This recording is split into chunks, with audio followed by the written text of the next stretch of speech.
નમસ્કાર વિદ્યાર્થી મિત્રો, ગગન ઓનલાઈન એકેડમીમાં આપનું હાર્દિક સ્વાગત છે.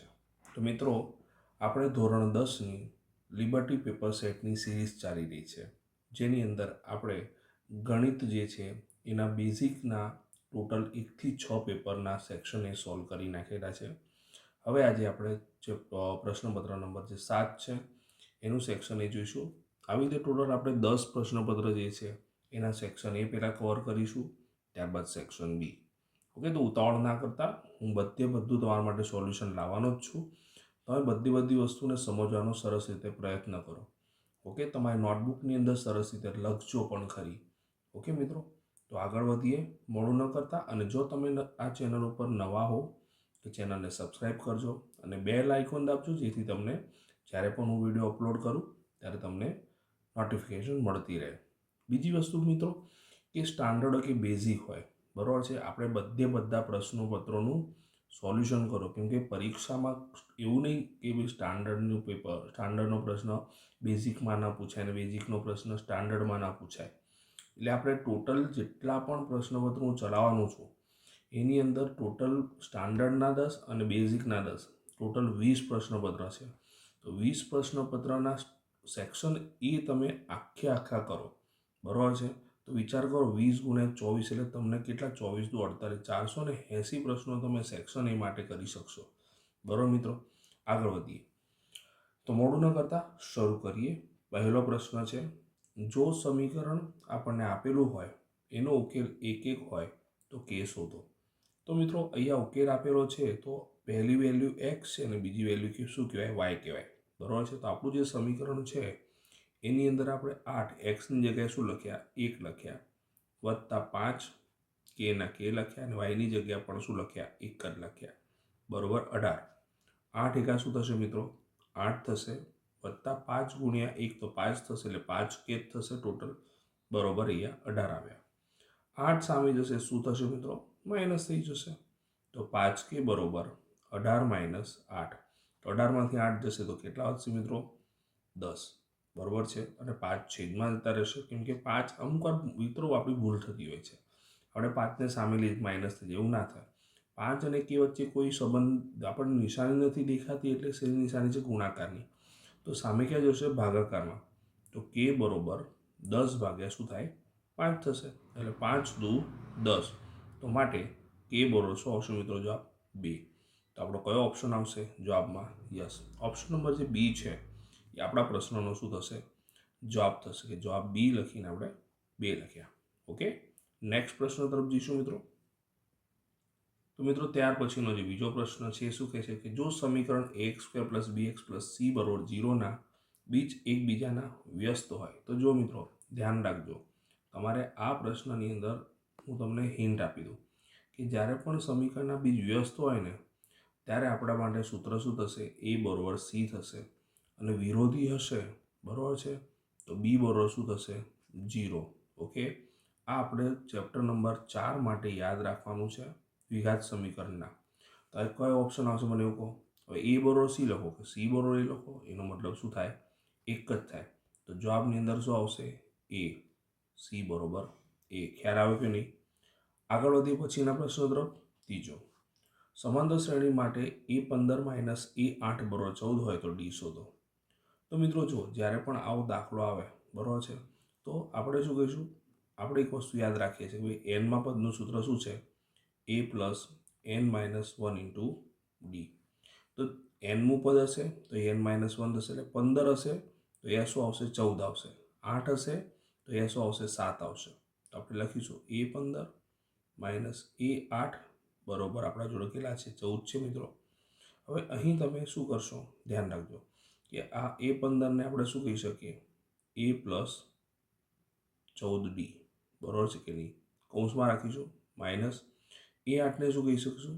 a + 7d. બરાબર કે નહીં? બરાબર 14. કૌંસ છોડીએ મિત્રો, તો a + 14d માઇનસ એ, જો આ બંને પ્લસ છે એટલે બંને નિશાન શું થઈ જશે? માઇનસ થઈ જશે. શું થઈ જશે? માઇનસ. અને 14. આ પ્લસ છે, આ પ્લસ છે અને માઇનસ એ ઉડી જશે. 14માંથી 7 જશે, કેટલા વધશે? 7d = 14. આગળની જેમ જ 7 અને d વચ્ચે કોઈ નિશાન નથી, તો તો સામે ગુણાકારમાં છે તો ક્યાં જશે? ભાગાકારમાં. તો ડી બરોબર શું થશે? 14/7 થશે. તો 7 દુ શું આવશે મિત્રો? 14. માટે ડી બરોબર શું આવશે? 2. ઓકે મિત્રો. તો મિત્રો આપણને ડી બરોબર આપણને જવાબ શું મળ્યો? 2 મળ્યો. તો બી એટલે ઓપ્શન નંબર જે સી છે આપણો પ્રશ્નનો શું થયો?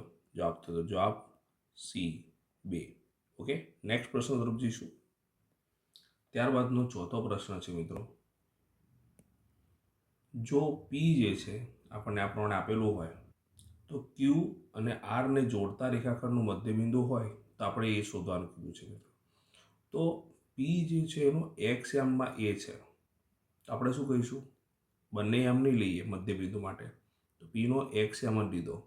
તો પીનો એક્સ યામ જે છે એ 3 છે.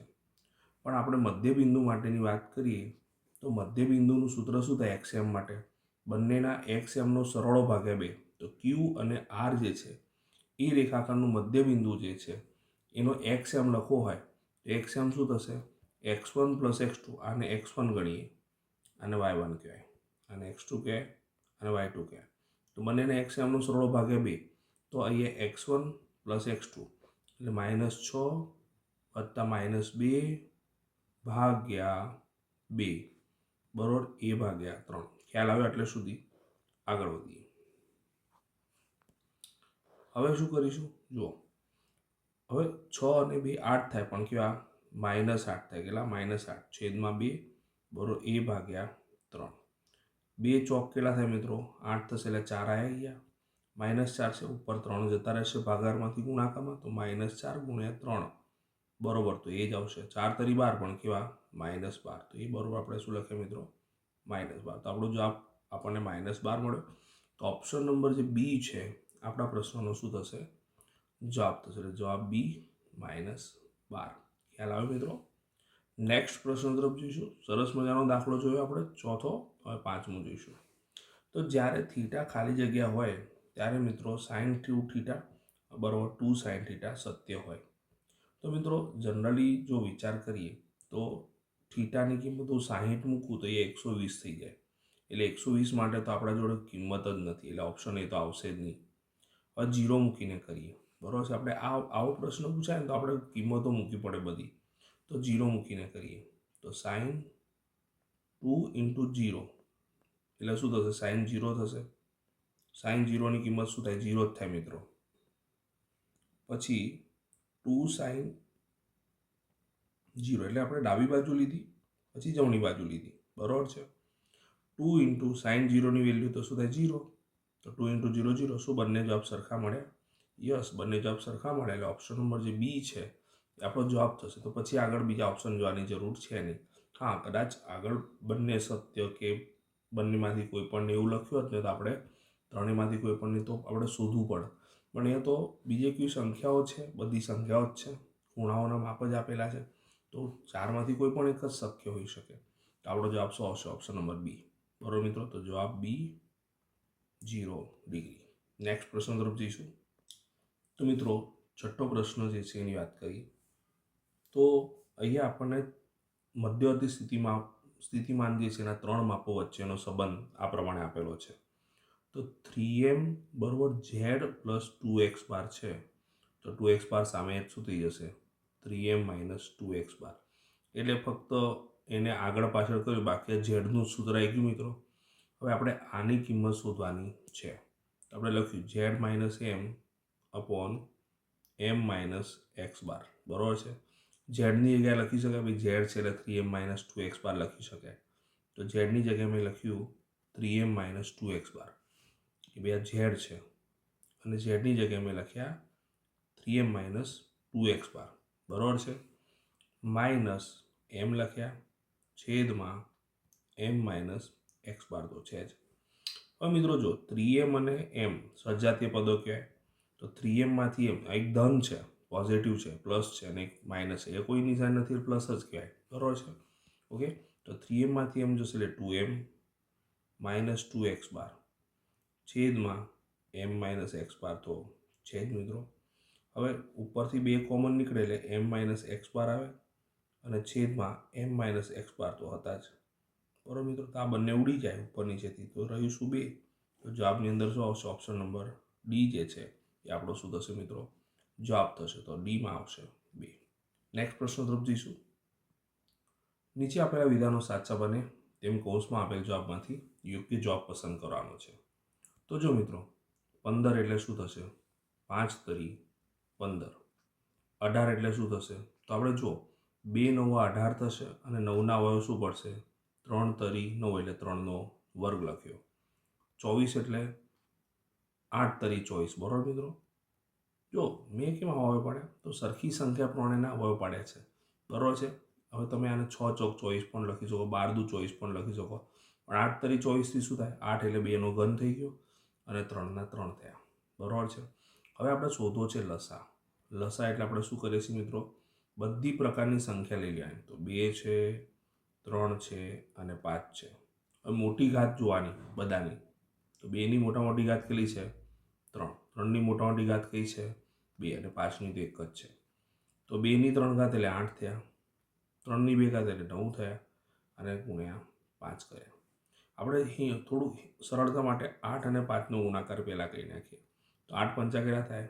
40. તો રહી કોણ ગયું? 9. તો 9 ચોક કેટલા થશે? 36. પાછળ લખ્યા 0. તો આપણા પ્રશ્નનો જવાબ કેટલો થશે? 360.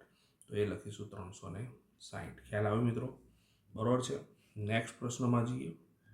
દ્વિઘાત બહુપદી આપણને આપેલી છે, એના શૂન્યનો ગુણાકાર.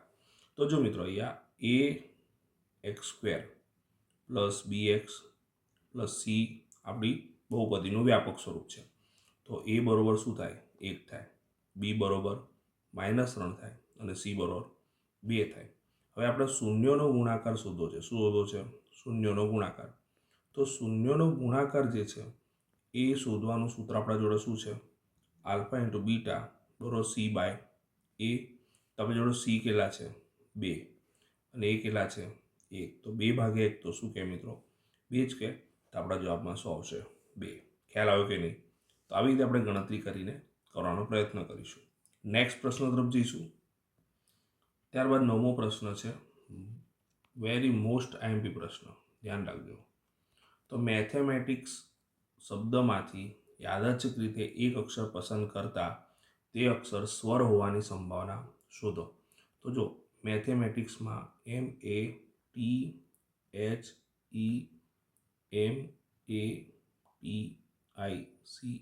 કેટલા શબ્દો અક્ષર છે જોઈએ? 1 2 3 4 5 6 7 8 9 10 11. તો 11 તો આવશે. ટોટલ અક્ષરો 11. એમાં સ્વર કેટલા? બરાબર છે. તો સ્વરની વાત કરીએ તો એ સ્વર કહેવાય, ઈ પણ સ્વર કહેવાય, ફરીથી એ સ્વર કહેવાય, આઈ પણ સ્વર કહેવાય. તો કેટલા સ્વર થયા મિત્રો? ટોટલ સ્વર થયા 4. તો સ્વરની સંખ્યા કેટલી છે? 4. તો ઘટના જે છે એના કુલ પરિણામોની સંખ્યા મળી ગઈ અને જે આપણો જે પ્રયોગ છે એના કુલ પરિણામોની સંખ્યા 11 છે. માટે જો કોઈ ઘટનાને ઈ ધારીએ તો P of E બરોબર આપણા માટે શું થશે? યસ, ઉપર આવશે 4, નીચે આવશે 11. તો આપણો જવાબ કયો આવશે? 4/11. ખ્યાલ આવે મિત્રો? ઓકે, આગળ વધીએ. પછીનો છે 10મો પ્રશ્ન. જેમ જેમ થીટાનું મૂલ્ય વધે છે તેમ તેમ સાઇન થીટાનું મૂલ્ય ખાલી જગ્યા. તો જો મિત્રો કોષ્ટક યાદ રહેવું છે. તો સાઇનનું કોષ્ટક જોઈએ 0, પછી 30, 45, 60 અને 90. તો સાઇન 0ની વેલ્યુ 0 હતી, સાઇન 30ની વેલ્યુ 1/2 છે, સાઇન 45 છે 1/√2 છે, પછી સાઇન 60ની કિંમત √3/2 છે અને સાઇન 90ની કિંમત 1 છે, બરાબર છે. તો આપણે આટલું બધું આપણને વચ્ચે આવડતું નથી, પણ આપણે જો અહીંયા શું છે? 0થી લઈને 90ની વેલ્યુ જોઈએ તો અહીંયા 0 છે અને 1 છે. તો મને એવું કહો, વધી કે ઘટી? 0થી 1 વધેલા કહેવાય, એટલે વધે છે. ખૂણો વધે છે તેમ વેલ્યુ પણ વધી રહી છે. તો એ જવાબમાં શું આવશે? વધે. ખબર પડી કે મૂલ્ય વધે, થીટાનું મૂલ્ય વધી રહ્યું છે, બરાબર છે. એ રીતે શું થઈ રહ્યું છે? એની જે વેલ્યુ છે એ પણ વધી રહી છે, સાઇનની વેલ્યુ પણ વધી રહી છે. તો ખબર પડી મિત્રો આમાં? નેક્સ્ટ પ્રશ્ન તરફ જઈશું. તો મિત્રો 11મા પ્રશ્નની વાત કરીએ. તો જેમાં બે અંત્યબિંદુઓ તેની અનુરૂપ જીવામાં સંપાતી હોય છે એવી છેદિકાઓનો વિશિષ્ટ કિસ્સો એ ખાલી જગ્યા કહે. તો જો મિત્રો મેં પહેલાં આકૃતિ દોરી, એમાં પહેલાં PQ જીવા દોરી છે, પછી બિંદુ નજીક જાય છે તો PQ ડેશ થાય છે, પછી આગળ પ્રમાણે જાય તો PQ ડબલ ડેશ થાય છે, અને પછી જે છેલ્લે બિંદુ જે છે PQ ટ્રિપલ ડેશ જે છે એકબીજા પર શું થઈ ગયું, સંપાતી થઈ ગયું. અને આ સંપાતી થઈ ગયું. હવે આ રેખા જે છે એક જ બિંદુમાં છેદી રહી છે, તો એક જ બિંદુમાં છેદે એટલે સ્પર્શે છે, અને સ્પર્શે છે એને મિત્રો શું કહેવાય, સ્પર્શક. તો ખાસ ધ્યાન રાખજો, વર્તુળનો સ્પર્શક આવે ઓપ્શન. શું આવે મિત્રો? જવાબની અંદર આવશે વર્તુળનો સ્પર્શક. ખ્યાલ આવે કે નહીં? નેક્સ્ટ પ્રશ્ન તરફ જઈશું. કોઈ ગોલંદાજે એક દિવસે ક્રિકેટ મેચની શ્રેણીમાં લીધેલ વિકેટની સંખ્યા આપણને આ પ્રમાણે આપેલ છે. તો માહિતીનો બહુલક શોધવાનો છે. તો જો આપણે પહેલાં માહિતીને ચડતા ક્રમમાં ગોઠવીએ. તો પહેલાં શું આવશે? 0 આવશે, બરાબર. પછી 2 એક જ વાર છે, 3 કેટલી વાર છે? 1, 2 અને 3 વાર છે, બરાબર. પછી 4 કેટલી વાર છે? 1 અને 2 વાર. પછી 5 કેટલી વાર છે? 1 અને 2 વાર. 6 કેટલી વાર છે? 1 વાર. ફરીથી વાર જોઈ લે. 1, 2, 3, 4, 5, 6, 7, 8, 9, 10. ગોલંદાજ આપણે જાણીએ છીએ કે વન ડે ક્રિકેટની અંદર 10 જ ઓવર નાખી શકે, બરાબર છે. તો 10 ઓવરમાં આપેલા રન આ પ્રમાણે છે. સોરી, અહીંયા આપણને એક દિવસે ક્રિકેટની મેચની 10 ઇન શોર્ટ ટૂંકમાં જે પણ હોય, બરાબર છે, 10 ઓવર હોય કે કંઈ પણ એનાથી મતલબ નથી.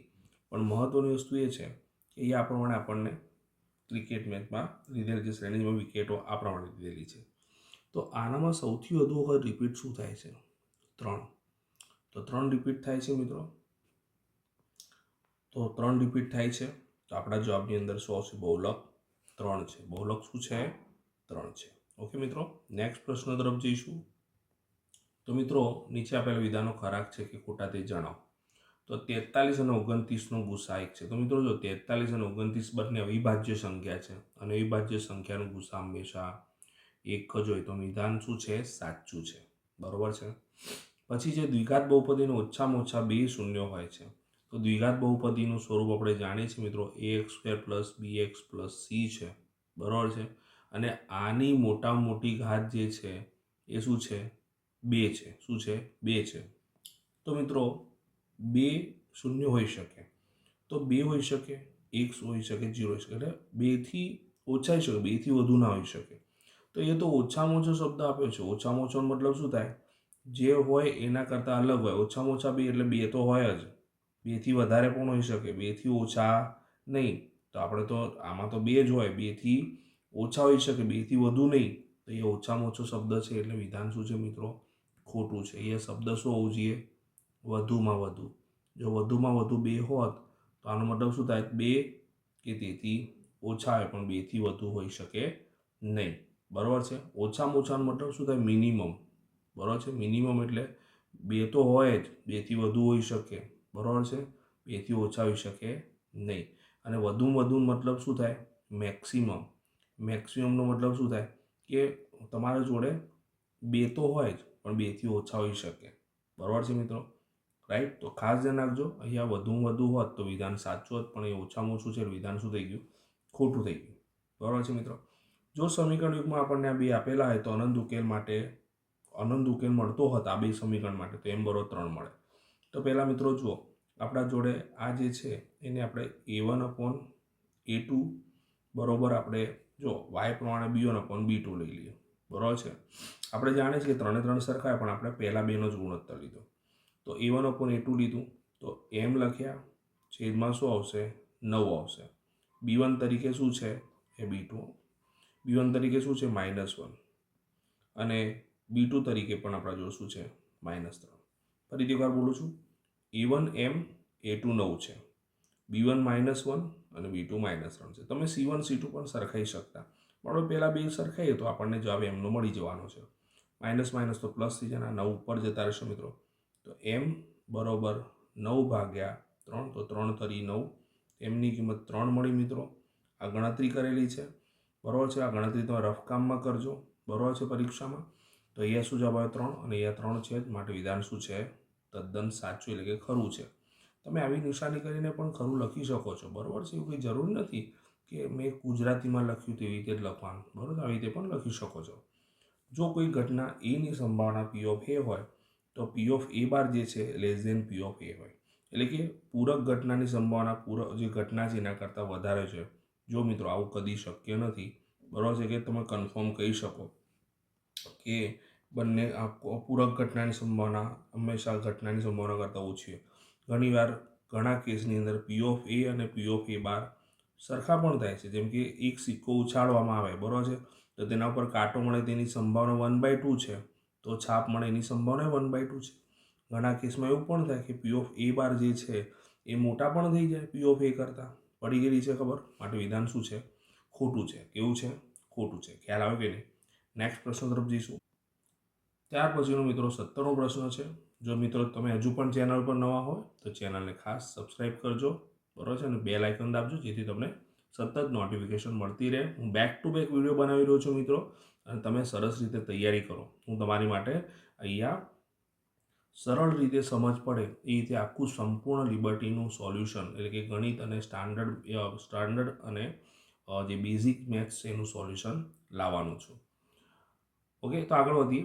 જો 3 કે અને 17 સમાંતર શ્રેણીના ક્રમિક પદો હોય તો કે શોધો. તો જો આ આપણે જાણીએ છીએ કે પહેલું પદ કહો, બીજું પદ કહો અને ત્રીજું પદ કહો. જ્યારે પણ આવું સમાંતર શ્રેણીમાં ક્રમિક પદ આપેલા હોય ને કે કોઈ પદ શોધવાનું કીધું હોય તો આપણે શું લેવાનું કે સામાન્યતઃ ડી હંમેશા સરખો છે. A2 - A1, A2 - A1 અને A3 - A2 હંમેશા કેવા થશે? સરખા, કેમ કે સામાન્ય તફાવત જ છે. તો A2 તરીકે કે છે માઇનસ A1 3 છે. ઓકે, A3 તરીકે આપણા જોડે 17 છે, માઇનસ A2 તરીકે કેટલા છે? કે છે. ઓકે, હવે આ કે સામી જશે મિત્રો એટલે પ્લસ થઈ જશે, અને 3 આમ જશે એટલે પ્લસ થઈ જશે. તો કે પ્લસ કે થયા અને 17 વત્તા 3 થયા. તો કે ને કે કેટલા થશે? 2K. 17 ને 3 20 થશે. તો 2 છેદમાં કરીશું મિત્રો, એટલે કે બરોબર 20/2 એટલે 2 દાન 20, એટલે કેની કિંમત કેટલી મળી મિત્રો? આપણને 10 મળી. ઓકે, તો મિત્રો ત્યાર પછીનો જે પ્રશ્ન છે, જો કોઈ વર્તુળની ત્રિજ્યા, સરસ મજાનો પ્રશ્ન છે, one of the most important પ્રશ્ન છે. ઓકે, તો જો કોઈ વર્તુળની ત્રિજ્યા 8 સેમી, તો ઓ એ વર્તુળની ત્રિજ્યા છે જેની વેલ્યુએશન 8 સેમી છે, તો તે વર્તુળને દોરેલા બે સમાંતર સ્પર્શકો વચ્ચેનું અંતર, બે સમાંતર સ્પર્શકો છે એના વચ્ચેનું અંતર કેટલું થાય? તો જો ઓ એ પણ ત્રિજ્યા છે અને ઓબી પણ ત્રિજ્યા, એટલે એ પણ 8 સેમી થશે. એલ અને એમ એ સમાંતર સ્પર્શકો લીધેલા છે, તો બંને વચ્ચેનું અંતર શું થશે? 8 + 8 એટલે કે 16. કેમ કે આ બંને સ્પર્શકો વ્યાસાંતે આવેલા છે, વ્યાસના અંતે બનેલા છે, અને વ્યાસાંતે બનેલા એટલે વ્યાસ જેટલી જ વેલ્યુ, એમનું અંતર જે છે એ વ્યાસ જેટલું જ હોય, બરાબર છે. એટલે જવાબની અંદર શું આવશે મિત્રો? 16 સેમી આવશે. શું આવશે? 16 સેમી. ખ્યાલ આવ્યો કે નહીં મિત્રો? ઓકે, નેક્સ્ટ પ્રશ્ન તરફ જઈશું મિત્રો. ત્યારબાદનો 19મો પ્રશ્ન છે. એક છોકરી ગણતરી કરે છે કે તેને લોટરીમાં પ્રથમ ઇનામ મળવાની સંભાવના 0.08 છે, એટલે સંભાવના આપણને આપી દીધી છે મિત્રો. જો 6000 ટિકિટ વેચાઈ હોય તો તેને કેટલી ટિકિટ ખરીદી હશે? આપણને ખરીદેલી ટિકિટ ખબર નથી એટલે એક્સ ધાર્યા, અને છેદમાં શું આવશે? 6000 આવશે, બરાબર છે. 6000 સામે ગુણાશે મિત્રો, એક્સ બરોબર 0.08 ગુણ્યા 6000 લખ્યા, તો 0.08 એટલે 8ના છેદમાં શું થાય મિત્રો? 100 થશે, ગુણ્યા લખ્યા 6000, બરાબર છે. તો 0 0 ઉડી ગયા મિત્રો, તો 8 6 48 અને પાછળ 100 આવશે 0. તો કેટલી ટિકિટ ખરીદી હશે છોકરીએ? 480 ટિકિટ. તો જવાબની અંદર લખીશું 480 ટિકિટ, બરાબર છે મિત્રો. નેક્સ્ટ પ્રશ્ન તરફ જઈશું. 20મો. કોઈ માહિતી માટે જો સિગ્મા એફઆઈ એક્સઆઈ આપેલા અને સિગ્મા એફઆઈ બાર આપેલા હોય તો આપણે એક્સ બાર શોધવાનું છે. તો મિત્રો જાણીએ છીએ એક્સ બાર બરોબર શું થાય? Sigma FI XI upon sigma FI, બરાબર છે. તો 75 છેદમાં શું લખ્યા? 12 લખ્યા. 25 તરી 75 મિત્રો, 4 તરી 12, 3 3 ઉડી ગયા. 25 જે છે એને 4 વડે ભાગીએ મિત્રો, તો 25ને આપણે 4 વડે ભાગીએ તો 4 6 24 આવ્યા. 1 લખ્યા, 0 કહીને પોઈન્ટ કર્યો, 4 2 8 લખ્યા, 10માંથી 8 એટલે 2, 0 લખ્યા એટલે 4 5 20. તો કેટલો જવાબ આવશે મિત્રો? 6.25. ઓકે, નેક્સ્ટ દાખલા એટલે જવાબની અંદર આપણે લખી શકીશું તો 6.25 આપણા પ્રશ્નનો શું થશે? જવાબ થશે. ત્યાર પછીનો પ્રશ્ન છે જોડકા જોડો. તો મિત્રો એ થોડું કન્વર્ઝન કર્યું છે. ચોપડીની અંદર સીધા પ્રશ્નોના જવાબ આપેલા, પણ આપણે પેપર સ્ટાઇલ પ્રમાણે જવું છે તો થોડો ફેરફાર કરેલો છે. તો આર ત્રિજ્યાવાળા વર્તુળનો વૃત્તાંશનો જે ખૂણો પી હોય તો વૃત્તાંશનું ક્ષેત્રફળ શોધો. તો મિત્રો આપણે જાણીએ છીએ પાઈ આર સ્ક્વેર થીટા અપોન 360 આપણું સૂત્ર છે, બરોબર છે. હવે અહીંયા આપણા જોડે ત્રિજ્યા કેપિટલ આર છે એટલે આર સ્ક્વેર લખ્યા, ખૂણો પી છે અને છેદમાં 360 લખ્યા. તો બંનેમાંથી કયો ઓપ્શન છે? Yes, C. તો પહેલામાં જવાબ શું આવશે? સી. તો મિત્રો અહીંયા 21મો પ્રશ્ન છે, એની અંદર જવાબ શું આવશે? સી. 22મો ચેક કરીએ. તો ઓ કેન્દ્રિત વર્તુળમાં લઘુ વૃત્તાંશ જે છે એનું ક્ષેત્રફળ આપણને આપેલું છે, તેની ત્રિજ્યા 5 આપેલી છે, તો તેનો અનુરૂપ ચાપની લંબાઈ કેટલી થાય? તો આપણું સૂત્ર છે મિત્રો કે લઘુ વૃત્તાંશનું ક્ષેત્રફળ 1/2 LR છે, બરોબર. શું છે? 150 આપી દીધેલું છે. 1/2 લખ્યા, ચાપની લંબાઈ આપણે શોધવાની છે એટલે L લખ્યા, અને આરની કિંમત આપણને કેટલી આપી છે? 5 આપેલી છે, બરોબર. 150. તો 5 છેદમાં જશે અને 2 અંશમાં જશે મિત્રો. તો L બરોબર 150 ગુણ્યા 2 છેદમાં 5. તો 5 તરી 15 એટલે શું થશે? 30 થઈ જશે મિત્રો. તો L બરોબર શું થશે? 60. તો 60 છે. તો આપણા જો બે જવાબ છે, એની અંદર ઓપ્શન નંબર જે બી છે એ આપણા પ્રશ્નનો શું થશે? જવાબ થશે. મેં તમને ગણતરી પણ શીખવાડી મિત્રો બંનેની, બરોબર છે. ધ્યાન રાખજો. નેક્સ્ટ પ્રશ્ન તરફ જઈએ. તો મિત્રો આ પ્રશ્નવાળો માટે તમને સૂત્રવાળો જોઈએ. તો ગોલકની વક્ર સપાટીનું ક્ષેત્રફળ જે છે મિત્રો, તો ગોલકની વક્ર સપાટીનું ક્ષેત્રફળ શું થાય? 4 પાઈ આર સ્ક્વેર. અને નળાકારની વક્ર સપાટીનું ક્ષેત્રફળ શું થાય મિત્રો? 2 પાઈ આર એચ. તો 23મો પ્રશ્ન જે છે એનો ઓપ્શન નંબર બી આવશે. 24મો જે છે એની અંદર ઓપ્શન નંબર સી આવશે. તો મિત્રો આશા રાખું છું તમે સરસ રીતે રિવિઝન કરી રહ્યા છો, તૈયારી કરી રહ્યા છો, બરોબર છે મિત્રો. તમારા માટે હું બેક ટુ બેક વિડીયો લાવવાનો છું. સરસ રીતે પ્રિપેરેશન કરો. ઓકે, ત્યાં સુધી બધાને બાય બાય.